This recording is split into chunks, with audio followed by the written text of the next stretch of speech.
Hola, muy buenas tardes. Mi nombre es Carlos Roberto Posadas Roldán, estudiante de la licenciatura de Odontología en la Universidad del Sur, Campus Mérida. El día de hoy voy a hablar de lo que es el nervio trigémino.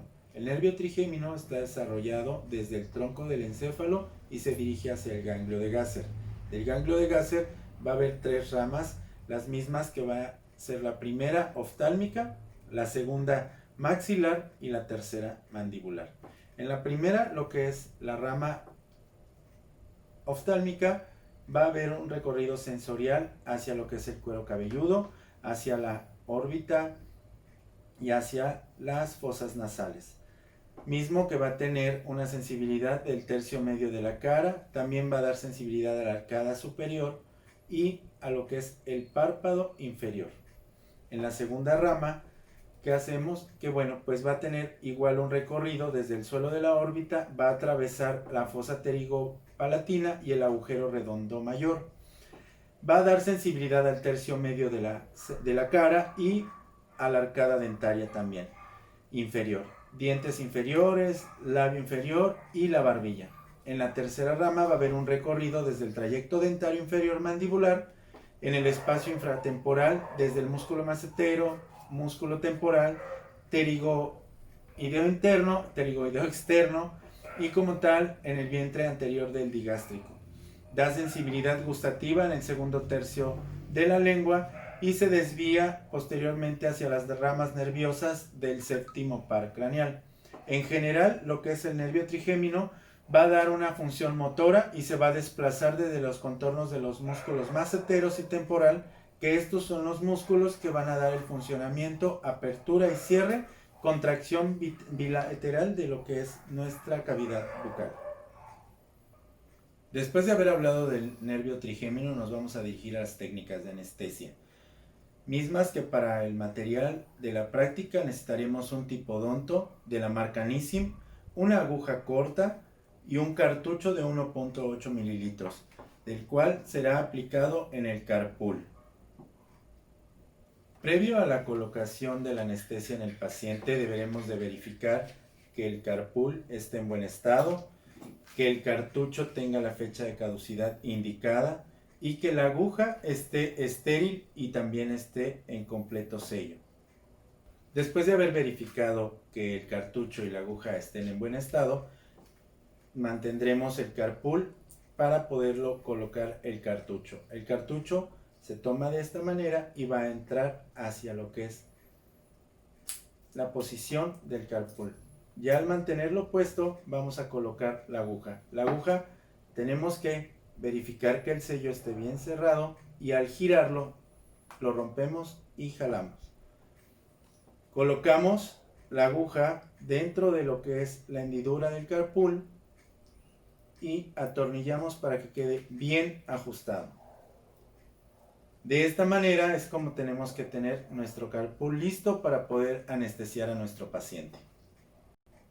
La primera técnica en la que se debe de ocupar o ocuparemos para especificar nuestra práctica es nuevamente tomar nuestro carpul y vamos a hacer la técnica infiltrativa. Esta técnica se va a dirigir siempre hacia el órgano dentario que vayamos a anestesiar. Para ello vamos a hacer una retracción en el labio hacia fondo de saco. Vamos a colocar la aguja de esta manera. Colocamos hacia fondo de saco dirigiéndonos hacia el ápice del órgano dentario que vayamos a anestesiar. Dirigimos la aguja, la insertamos hasta 3/4 de la aguja llegando a nivel de ápice y de ahí vamos a colocar lo que es el anestésico entre 0,2 mililitros a 5 mililitros o en su caso 3/4 del cartucho.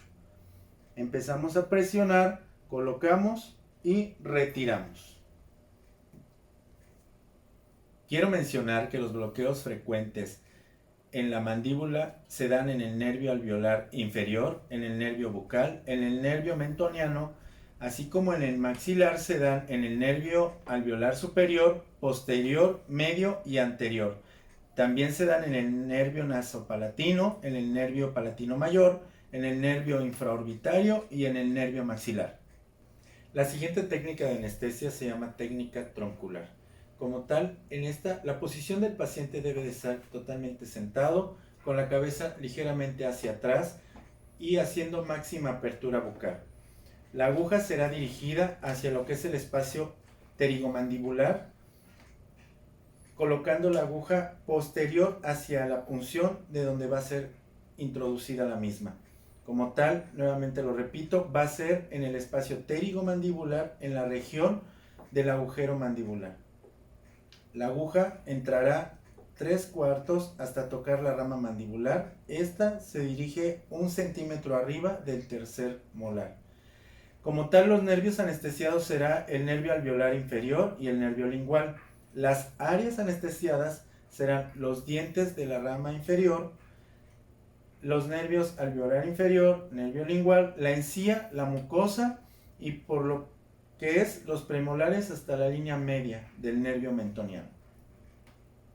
En la siguiente técnica vamos a hablar de la técnica del nervio bucal. Igual, de tal manera se retira el tapón de la aguja y se dirige la aguja hacia el ramo del nervio mandibular del trigémino. Pues como tal va a anestesiar toda la encía bucal, que es la parte del carrillo, y corresponde hacia los molares mandibulares, incluyendo el trígono mandibular del retromolar. Igual, de la misma manera, se pone la aguja dirigida hacia lo que es la parte posterior y se introduce 3/4 de la aguja hasta tocar la rama para poder depositar la anestesia. Hay que tomar en cuenta que la anestesia se tiene que colocar entre 5 a 10 minutos, tiene que ser lento para que sea efectivo su recorrido. La técnica nasopalatina. En la técnica nasopalatina lo que vamos a anestesiar es en la parte posterior del maxilar de canino a canino. Esta técnica será ubicada con el paciente sentado, con la cabeza ligeramente hacia atrás en apertura máxima. De ahí vamos a identificar lo que es la fosa nasopalatina que se encuentra entre el interproximal de los dientes anteriores centrales. La colocación de la aguja será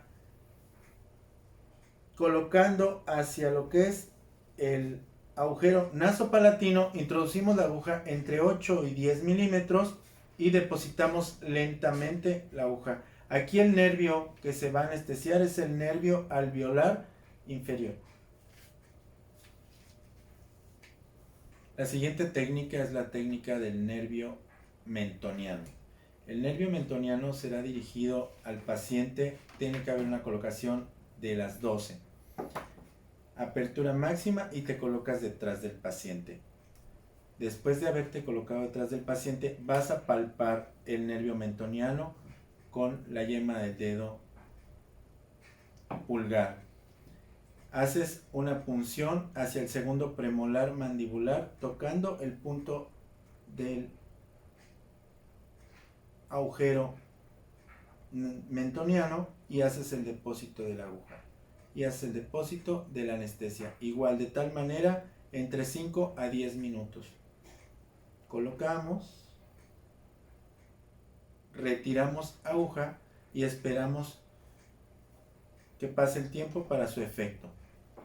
Como tal, el área anestesiada van a ser los premolares hasta la línea media y la encía y la mucosa del área.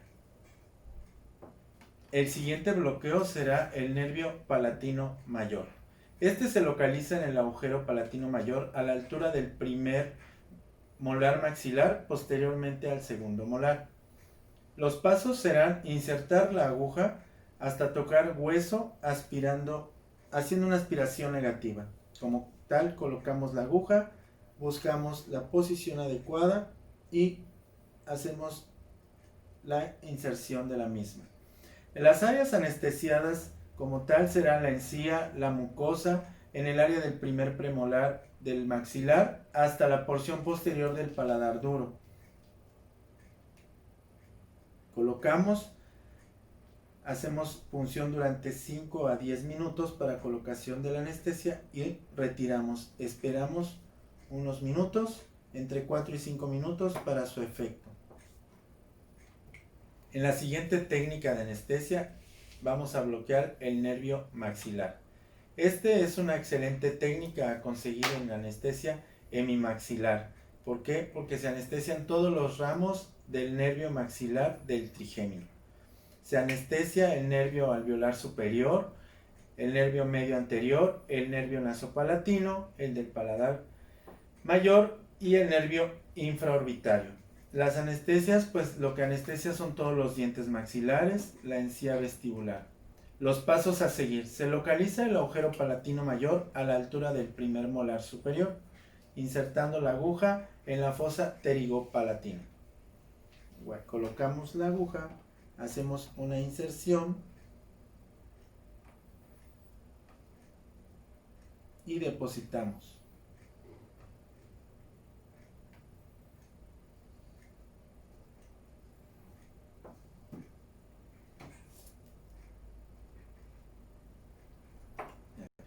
Las técnicas más sencillas son las técnicas infiltrativas. Las técnicas como tal existe submucosa, existe la técnica supraperióstica y la técnica en la que necesitamos que nuestro diente siempre sea la zona a anestesiar. Siempre va a ser hacia fondo de saco. Va a haber una retracción del labio y una infiltración hacia el diente a trabajar o hacia al diente que se le va a realizar el tratamiento. Para antes de eso también tenemos que hacer una antisepsia con clorhexidina y siempre la angulación de la aguja será a 45 grados. Colocamos la aguja a 45 grados, hacemos la punción adecuada, siempre dirigiendo el bisel hacia hueso y llegando a nivel de la submucosa sin llegar a periósteo.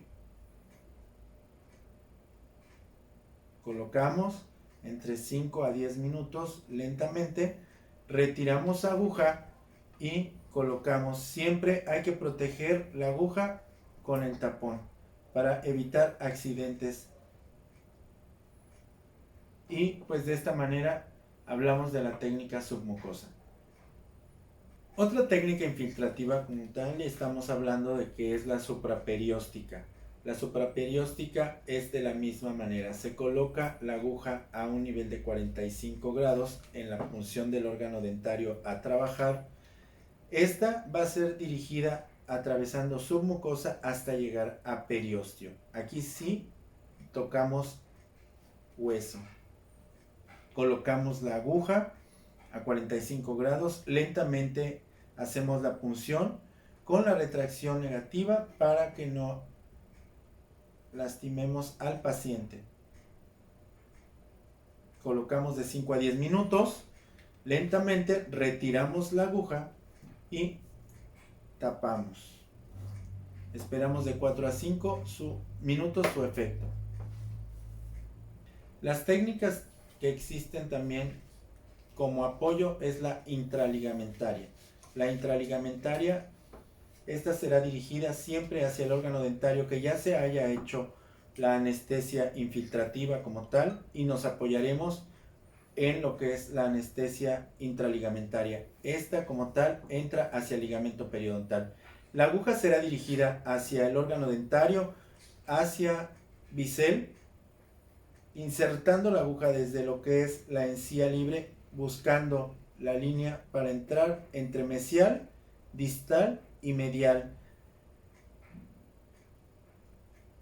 Hacemos punción, retiramos la aguja en cada uno de los puntos específicos. Vamos a depositar 0.2 milímetros en cada punción. Esto nos va a ayudar a evitar que haya una anestesia intraósea. Esta nos ayuda para cualquier tipo de tratamiento, ya sea en exodoncia, en endodoncia. Y me cabe decir otra técnica de anestesia, la técnica de anestesia que es intrapulpar. Esa regularmente se utiliza en las técnicas endodónticas, o cuando hay una necrosis, o cuando hay un cierto tratamiento de exodoncia en la que el paciente se vea afectado, tenemos que apoyarnos con esa técnica. Pues bueno, por mi parte ha sido todo. Muchísimas gracias. Espero que estas técnicas les ayuden de mucho a todos los demás compañeros, a todos los demás odontólogos o futuros odontólogos, y seguimos para servirles en otro video más.